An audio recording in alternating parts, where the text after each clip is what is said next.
தந்தை மகன் தூய ஆவியின் பேராலே ஆமேன். விடுதலை பயண நூலிலிருந்து வாசகம். அதிகாரம் 13. இறை வார்த்தைகள் 14. ஆண்டவர் தம் கைவன்மையால் அடிமை வீடாகிய எகிப்திலிருந்து எம்மை வெளியேற செய்தார். இது ஆண்டவர் வழங்கும் அருள்வாக்கு. இறைவா, உமக்கு நன்றி.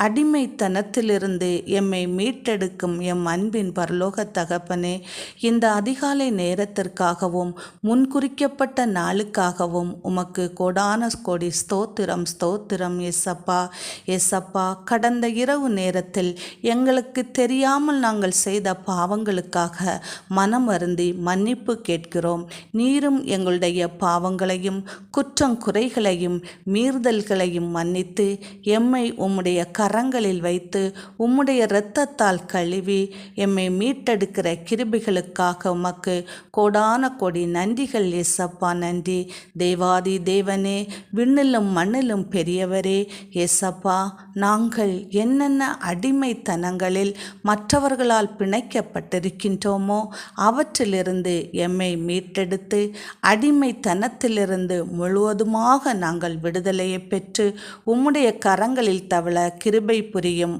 ஆமேன்.